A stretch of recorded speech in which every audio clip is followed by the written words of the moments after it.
Hello guys, welcome to college Twitter. तो आज हम लोग कंटिन्यू करेंगे एचआरएम के साथ, ह्यूमन रिसोर्स मैनेजमेंट के साथ। इससे पहले पिछली क्लासेस में मैं ह्यूमन रिसोर्स मैनेजमेंट का इंट्रोडक्शन पार्ट कर चुका हूँ, जिसमें हम लोगों ने समझा था कि ह्यूमन रिसोर्स मैनेजमेंट क्या होता है एंड देन फर्दर डिस्कस किया था about human resource development as well. उसके अलावा एचआरएम वर्सेस एचआरडी क्या होता है। इन केस आप लोगों ने वो वीडियो ना देखी हो तो मैं सजेस्ट करूँगा कि एक बार वो इंट्रोडक्शन पार्ट ज़रूर देखना, क्योंकि इंट्रोडक्शन पार्ट सबसे ज़्यादा इसेंशियल होते हैं एंड आगे हम जितने भी यूनिट्स करते हैं उसमें इंट्रोडक्शन पार्ट पता होना काफ़ी ज़रूरी होता है। आज हम लोग ह्यूमन रिसोर्स में बात करेंगे अबाउट पॉलिसीज़ एंड स्ट्रैटेजीज़ की। पॉलिसीज़ क्या होती है, ह्यूमन रिसोर्स में पॉलिसीज़ क्यों मैटर करती हैं, इसकी क्या इम्पोर्टेंस है, इसका मीनिंग क्या है, देन ये पॉलिसीज़ कैसे फॉर्मुलेट करी जाती हैं, कैसे बनाई जाती हैं, क्या क्या चीज़ें हमें माइंड में रखना ज़रूरी है, क्या क्या एसेंशियल्स है इसके लिए। इसके बाद हम लोग जाएंगे टूवर्ड्स स्ट्रैटेजिक मैनेजमेंट क्या होता है, स्ट्रैटेजिक मैनेजमेंट का प्रोसेस क्या है, ह्यूमन रिसोर्स की क्या इंपॉर्टेंस है स्ट्रैटेजिक मैनेजमेंट के अंदर। उसके अलावा हम फर्दर डिस्कस करेंगे अबाउट ऑपरेशनल स्ट्रैटेजी क्या है, फंक्शनल स्ट्रैटेजीज़ क्या है, उनके बारे में अलग अलग लेवल पे क्या स्ट्रैटेजीज़ होंगी। देन लास्ट में छोटे छोटे से टॉपिक है, इंटरनेशनल एचआरएम क्या होता है, डोमेस्टिक एचआरएम क्या होता है, इन सब के बारे में। आज की वीडियो में मैं कंसंट्रेट करूंगा टूवर्ड्स इस यूनिट के इंट्रोडक्शन पार्ट की तरफ कि पॉलिसी क्या है, ह्यूमन रिसोर्स पॉलिसी क्या होता है, इसका इम्पोर्टेंस क्या है, क्या टाइप्स होती है एंड पॉलिसी कैसे फॉर्मुलेट करी जाती है या पॉलिसी कैसे इस्टेब्लिश करी जाती है या बनाई जाती है। मेरे जितने भी लेक्चर्स होते हैं मेरा ट्राई ये होता है कि आप लोगों का इसका मीनिंग समझ जाए, इसका मतलब आप लोग अच्छे से जान जाओ, ताकि अगर एग्ज़ाम में आए आपको बुकिश लैंग्वेज याद ना भी हो तो भी आप अपनी लैंग्वेज में लिख के सिंपल इंग्लिश में राइट डाउन करके मार्क्स ऑब्टेन कर पाओ और ये कॉन्सेप्ट आप लोगों को क्लियर है। तो सबसे पहले हम लोग स्टार्ट करेंगे विथ पॉलिसी। पॉलिसी का अगर आप लोग गूगल पे भी मीनिंग सर्च करोगे तो सबसे पहले निकल के आता है a plan of action agreed और chosen by government, a company, etc. Simply policy का मतलब क्या होता है? पॉलिसी एक तरह की गाइडलाइन है या एक तरह का एग्रीमेंट है जो हमारे पास ऑलरेडी रिटर्न है कि लाइक अगर मैं कोई भी डिसीजन ले रहा हूँ, कोई भी काम कर रहा हूँ तो मैं इस पॉलिसी को फॉलो करते हुए करूँगा ही करूँगा। पॉलिसी हर ऑर्गेनाइजेशन के लिए अलग अलग हो सकती है कि कोई ऑर्गेनाइजेशन कोई पॉलिसी करे, कोई ऑर्गेनाइजेशन कोई पॉलिसी फॉलो करे। पॉलिसी अलग अलग मैटर्स रिलेटेड आ जाती है। कई बार हम लोग डिसिप्लिन रिलेटेड पॉलिसीज़ देखते हैं, कई जगह हम लोग प्राइसिंग रिलेटेड पॉलिसी देखते हैं। भाई कई जगह क्या होता है, कई ऑर्गेनाइजेशन क्या होती है, उनका मार्केट खुद का मार्केट है, तो वो लोग क्या करते हैं, मोनोपोली प्राइसिंग रखते हैं, वो उस पॉलिसी को फॉलो करेंगे। कोई नया स्टार्टअप आ रहा है, उसको मार्केट के अंदर एंट्री लेनी है तो क्या करेगा, पेनिट्रेशन के थ्रू जाएगा। तो उसकी प्राइसिंग कैसी होगी, भाई पहले कम किया कम करते हुए जैसे ही मेरे को एंट्री मिल गई, उसके बाद जब एक बार लोगों को आइडिया मिल गया कि मैं क्या चीज़ ऑफर कर रहा हूँ, मेरी चीज़ अच्छी है, तब मैं प्राइस बढ़ाना स्टार्ट करूँ।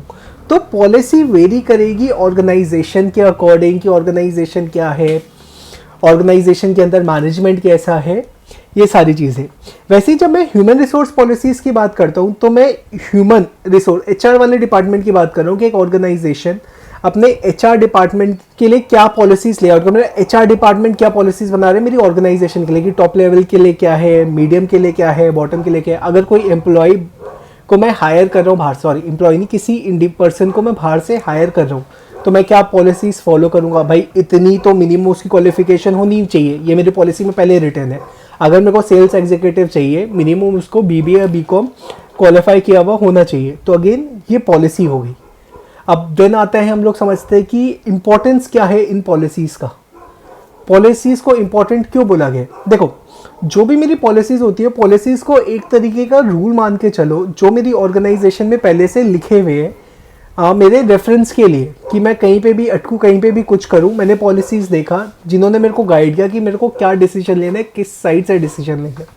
कोई भी चीज़ मेरे को क्लियर नहीं है, वो मेरी एचआर पॉलिसीज़ बताती है कि मेरे को क्या करना चाहिए। यहाँ पे मैंने अलग अलग इंपॉर्टेंस लेके, लाइक डिसीजन मेकिंग में हेल्प करेगी, इफेक्टिव एंड मीनिंगफुल डिसीजन निकलेंगे, यूनिफॉर्मिटी लाएगी ऑर्गेनाइजेशन के अंदर, ऑर्गेनाइजेशनल गोल्स को हम अचीव कर पाएंगे। उसके अलावा एम्प्लॉयज़ को डिस्क्रिमिनेशन नहीं होगा। डिस्क्रिमिनेशन क्यों नहीं होगा, क्योंकि ऑलरेडी पॉलिसीज़ रिटन है एंड सबके लिए सेम है। अगर मैं किसी भी एम्प्लॉयज़ को कोई पनिशमेंट दूंगा या मे बी रिवॉर्ड भी दूंगा, मैं उन पॉलिसीज़ के अकॉर्डिंग ही दूंगा हमेशा। अलग नहीं कर सकता। अगर मेरी पॉलिसीज़ में लिखा है कि अगर किसी ने अपने टारगेट का 150% अचीव किया है तो मैं उसको 30% बोनस दूँ। मैं ऐसा नहीं कर सकता कि लाइक दो जने आए मेरे पास, एक मेरा एम्प्लॉय ए एक एम्प्लॉय बी है, दोनों ने मेरा 150% अचीव किया, एम्प्लॉय ए को तो मैं 30% बोनस दे दूँ, एम्प्लॉय को मैं बोनस ही ना दूँ। तो क्योंकि मेरी पॉलिसीज थी इसलिए मैं उनके बीच डिस्क्रिमिनेट नहीं कर पाया। तो ये अगेन उसका लिख सकते हैं कॉन्टिन्यूटी एंड यूनिफॉर्मिटी। पॉलिसीज बनाई इसलिए जाता है कि यूनिफॉर्मिटी रहे, कॉन्टिन्यूटी रहे। कल को मैं ये ऑर्गेनाइजेशन छोड़ के चला जाऊँ, कोई मैनेजर छोड़ के चला जाए, उसकी जगह दूसरा मैनेजर आएगा तो यूनिफॉर्मिटी कैसे होगी, क्योंकि वो भी सेम पॉलिसीज फॉलो करेगा जो कि पिछले मैनेजर ने करी थी। इसके अलावा अगर मैं इसको ब्रॉडअप से छोटा लाऊं, अच्छे से लाऊं और सिंपल लैंग्वेज में करूं, तो अगर इंपॉर्टेंस लिख रहे हो ये 3 मार्क्स के अंदर आ जाए तो ये सारी भी लिख सकते हो। उसके अलावा 3 चीज़ें ब्रॉडली इंपॉर्टेंट है एचआर पॉलिसीज़ के लिए। सबसे पहला, पॉलिसीज़ क्या करती है, एम्प्लॉयज़ को ये अश्योर करती है कि जितने भी मेरे एम्प्लॉयज़ हैं उनको मैं फेयरली ट्रीट करूँगा। दूसरा, डिसीजन मेकिंग में मैनेजर्स की हेल्प करती है, अगेन पॉइंट से पता लग रहा है। तीसरा, मैनेजर्स को उनके डिसीजंस डिफेंड करने में हेल्प करती है। अब डिफेंड करने में क्यों हेल्प करेगी, भाई मैंने कोई डिसीजन लिया according to policy, maybe वो गलत पड़ गया या गलत चला गया, अगर कल को कोई टॉप मैनेजमेंट मेरे ऊपर उंगली भी उठाएगा तो मैं बोल सकता हूँ हाँ भाई ये तो ऑलरेडी आपकी पॉलिसी के हिसाब से ही चल रहा था। तो ये था ऑल अबाउट एचआर पॉलिसीज़, इसका इंपॉर्टेंस क्या है, मीनिंग क्या है। अब हम फर्दर चलते हैं टूवर्ड्स की पॉलिसीज़ बनाई कैसे जाती है। सबसे पहला, इनिशिएटिंग द नीड। अब इनिशिएटिंग द नीड, सबसे पहले कोई भी एम्प्लॉय, कोई भी मैनेजर या टॉप मैनेजमेंट का भी हो सकता है, उसे लगा कि मेरे को एक पॉलिसी बनाने की ज़रूरी है। इसका एक एग्जांपल ले लेते हैं। मेरी एक फैक्ट्री थी, फैक्ट्री में वर्कर्स काम करते हैं। वर्कर्स मॉर्निंग आते थे, मॉर्निंग सबका टाइम फिक्स था 10 बजे रिपोर्ट करने का, बट मैंने देखा कि कुछ वर्कर्स 10 बजे आ रहे हैं, कुछ 9:30 आ रहे हैं, कुछ 10:30 आ रहे हैं, उनका कुछ भी टाइम टेबल वगैरह नहीं है। ऑल्दो रिटेन है सबका रिपोर्टिंग टाइम 10 बजे, बट 10 बजे कोई आ नहीं रहा, कोई उसको देख नहीं रहा। मैंने देखा तो मैंने क्या किया कि जो भी जने आएगा, मैंने पॉलिसी बना दी, वो अपना एंट्री टाइम रिकॉर्ड करके जाएगा ही जाएगा। ये मेरे को नीड महसूस हुई मैनेजर को। फिर मैंने फैक्ट बिल्डिंग करी। फैक्ट बिल्डिंग कैसी करी, मैं देखूंगा कि हाँ भाई मेरे को क्या ज़रूरत है ये करने की। मैंने एक छोटा सा रफ डाटा बनाया कि भाई इतने वर्कर्स इतने बजे आए, इतनी लेट आए, इतने ये आए। उसके अलावा अगर मैं इनको टाइमली ले आऊँगा तो मेरे वर्क आवर्स में, मैन पावर में कितना फ़र्क पड़ेगा, वो सारी चीज़ें। ये सब फैक्ट करके मैंने अपने मैनेजर को दिखाया या मैनेजर ने टॉप मैनेजमेंट में दिखाया। देन फर्दर उन्होंने इन फैक्ट्स को स्टडी करके पॉलिसी को राइटिंग में कर दिया, यानी कि पास कर दिया कि हाँ भाई अब सबको, मैनेजर ने बोल दिया ये वाला कि जो भी वर्कर आएगा एंट्री लेगा उसको अपना एंट्री टाइम डालना ही डालना है। देन ये पॉलिसी रिटर्न में आने के बाद मेरे को कम्युनिकेट भी तो करनी पड़ेगी वर्कर्स को, तभी तो ये फॉलो होगी। मैंने उनको कम्युनिकेट किया कि भाई अब से जो भी कल आएगा सबसे पहले आके दरवाजे के ऊपर अपनी अटेंडेंस और टाइम दोनों चीज़ें ज़रूर मार्क करवा लेना, ये बहुत ज़रूरी हो गया।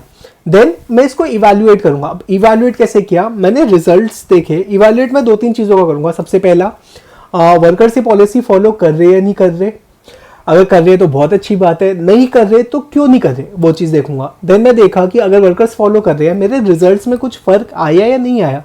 जो मैंने ऊपर फैक्ट बिल्डिंग करी थी कि मेरे इनिशियल रिजल्ट्स ये थे एंड फाइनल रिजल्ट्स ये आए, फाइनल में मेरे को इंप्रूवमेंट मिली नहीं मिली, एंड जो मैंने फैक्ट बिल्डिंग में दिया था कि मेरा इतना फ़र्क आ जाएगा, वो फ़र्क आया या नहीं आया। तो ये सारी चीज़ें मैं देखूंगा। सबसे पहले नीड इनिशिएट हुई, उसको समझा, फैक्ट बिल्ड करे, पॉलिसी को राइटिंग में लिखा, कम्युनिकेट किया एंड लास्ट में इवैल्यूएट किया। तो ये था कि एचआर में हम कैसे पॉलिसीज़ फॉर्मुलेट करते हैं। अब हम इसके बाद चलेंगे टुवर्ड्स एचआर पॉलिसीज़। अब काफ़ी जने बोलेंगे कि सर ज्ञानगंगा में तो एचआर पॉलिसीज़ की जगह पर्सनल पॉलिसीज़ दिया हुआ है। कोई फ़र्क नहीं है, दोनों का मतलब सेम है, दोनों आप सेम में लिख सकते हो एग्जाम में आ जाए। तो सबसे पहले होती है ओरिजिनेटेड पॉलिसीज़। ओरिजिनेट पॉलिसीज़ क्या होती है, ये मेरी सीनियर मैनेजमेंट इस्टेब्लिश करता है ताकि वो अपने सबऑर्डिनेट्स को गाइड कर सके ऑलरेडी कि भाई ये काम करना चाहिए, ये सेल्स है, सेल्स को ऐसे रिकॉर्ड करो, ये करो, वो करो, ये सारी चीज़ें। देन आती है इम्प्लिसिट पॉलिसीज़। इम्प्लिसिट क्या होती है कि इन्हें फॉर्मली मैंने एक्सप्रेस नहीं किया, लेकिन ये मेरे मैनेजर के बिहेवियर से मेरे को पता लग गई कि ये बहुत ज़रूरी है। इसका मैं एग्जांपल ले सकता हूँ एक कॉर्पोरेट का और एक स्टार्टअप का। कॉर्पोरेट में क्या होता है कि ज़्यादातर चीज़ें होती है वो फिक्स होती है कि लाइक तुम्हें 9 बजे आना ही आना है, 5 बजे जाना ही जाना है, वो सारी चीज़ें। लेकिन स्टार्टअप में क्या होता है, स्टार्टअप में ज़्यादातर कल्चर होता है कि like when you are working ना, तो एकदम जी जान से काम करो, और जब इंजॉय कर रहे हो अच्छे से इंजॉय करो।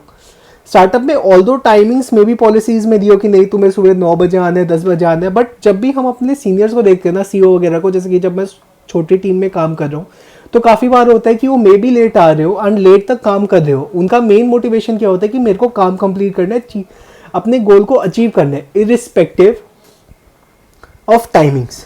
तो ये चीज़। तीसरा आता है इम्पोज्ड पॉलिसीज।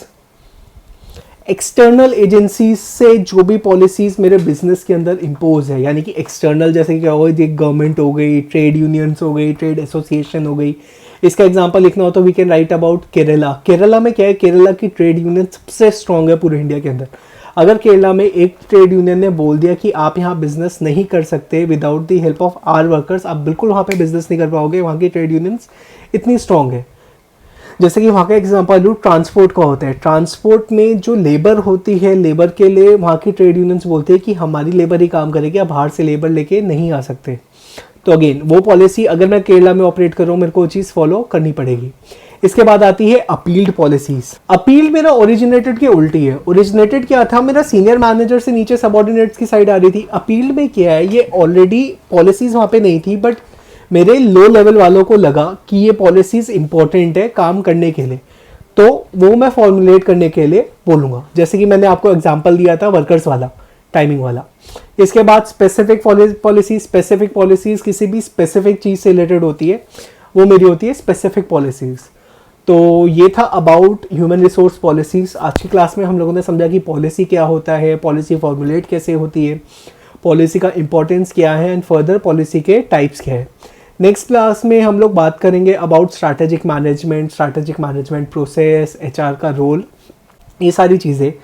आई होप आज की क्लास आप लोगों को क्लियर हो, एंड अगर कोई भी डाउट हो तो यू कैन डेफिनेटली कमेंट। हमारे व्हाट्सएप के ग्रुप के लिंक अवेलेबल है, पीपीटी का लिंक आपको नीचे अवेलेबल मिल जाएगा।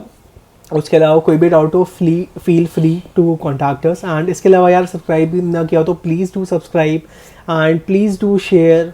छोटी छोटी सी चीज़ें हैं, हम कोई मॉनेटरी बेनिफिट नहीं मांगते, बट एटलीस्ट इन चीज़ों में हमारी हेल्प आउट कर सकते हो। And do check out our app. Thank you.